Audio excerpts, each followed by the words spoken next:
राधे राधे सभी को। राधा रानी आप सभी भक्तों पर अपनी कृपा हमेशा बनाए रखें। तो आज मेरे पास विराजमान है मेरे माखन चोर कन्हैया। ये देखिए, आप दर्शन कर सकते हो इनके।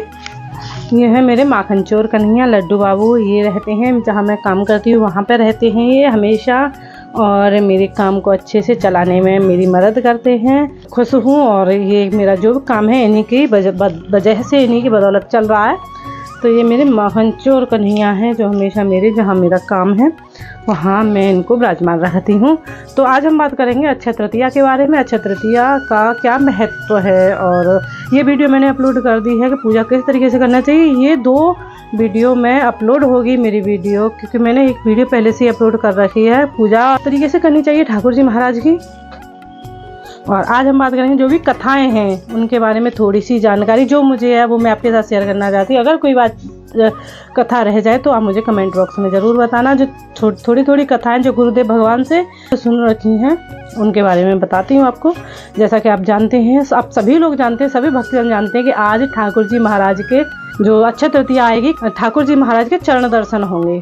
चरण दर्शन मेरे कन्हैया बांके बिहारी लाल अपने चरण दर्शन देंगे। उनके चरणों में चंदन के लड्डू अर्पित किए जाते हैं। अक्षय तृतीया के दिन उनके चरणों की दर्शन करते हैं। उनको पजेब सोना या चांदी खरीदना इस दिन बहुत ही शुभ माना जाता है, तो वो भी आप खरीद सकते हो। अगर नहीं है तो आप फूलों से भी भगवान के चरणों की सेवा कर सकते हो। फूलों से भी भगवान की सेवा कर सकते हो, उनके चरणों में फूल अर्पित कर सकते। ठंडक देना है ठाकुर जी को, ठंडक किस तरीके से हम प्रदान कर सकते हैं।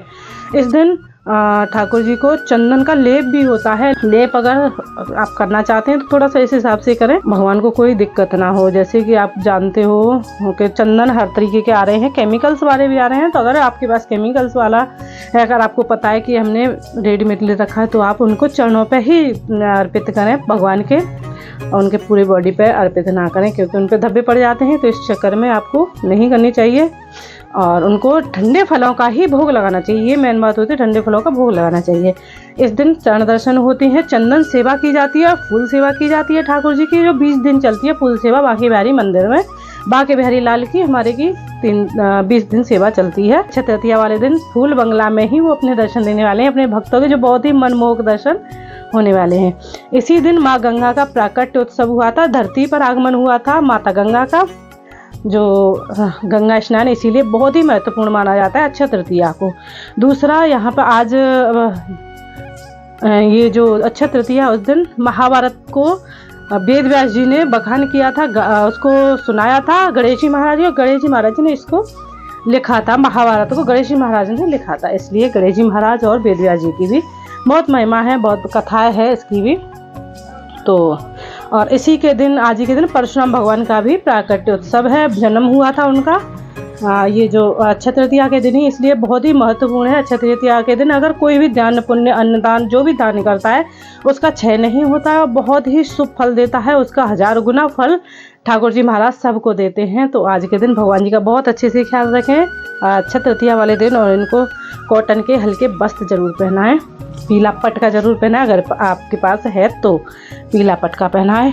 और आज के दिन वेद व्यास जी ने जो महाभारत लिखा था आज ही के दिन लिखा था, और आज ही के दिन जैसे कि अक्षय तृतीया के दिन, जो अक्षय तृतीया के दिन ही महाभारत का समापन हुआ था। महाभारत का युद्ध जो है वो समाप्त हुआ था। अक्षय तृतीया उस दिन बद्रीनाथ के पट खुलते हैं, जो बद्रीनाथ भगवान हैं उनके पट खुलते हैं। 6 पात्र युधिष्ठिर सूर्य भगवान ने युधिष्ठिर को दिया था, अक्षय पात्र, जो कभी खाली नहीं होता था, भरा हुआ रहता था। ये अक्षय पात्र भी सूर्य भगवान ने उन्होंने युधिष्ठिर जी को अक्षय पात्र इसी दिन प्रदान किया था, जो कभी क्षय नहीं होता। सूर्य भगवान ने अक्षय पात्र युधिष्ठिर जी को प्रदान किया था, जो कभी खाली नहीं होता था।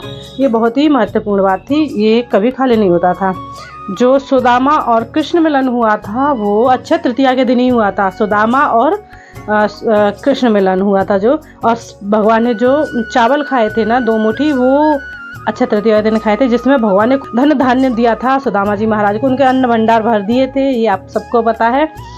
तो ऐसी बहुत सारी कथाएं। नर नारायण का भी जन्म अक्षय तृतीया के दिन ही हुआ था। नर नारायण जो प्रकट हुए थे उनका भी प्राकट्य उत्सव अक्षय तृतीया के दिन ही माना जाता है।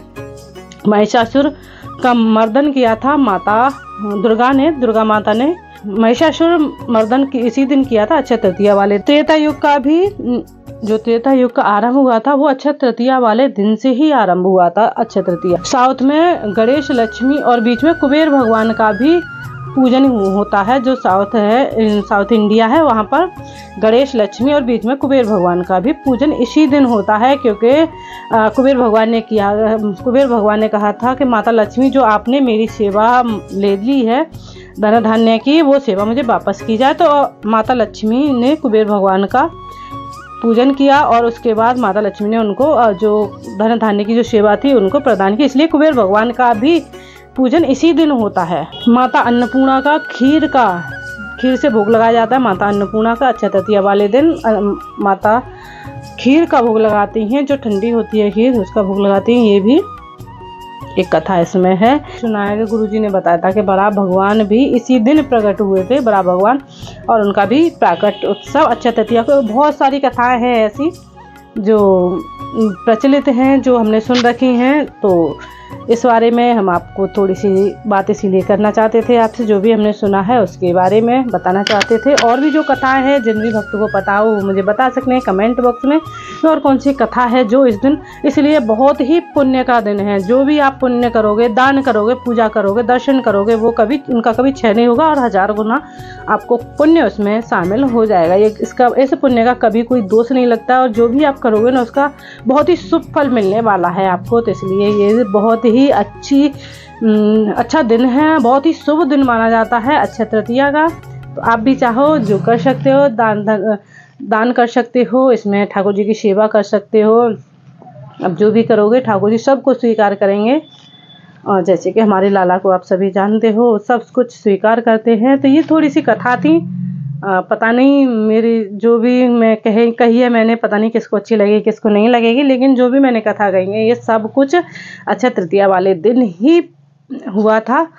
तो अगर कोई कथा रह गई हो तो प्लीज़ मुझे कमेंट बॉक्स में ज़रूर बताना।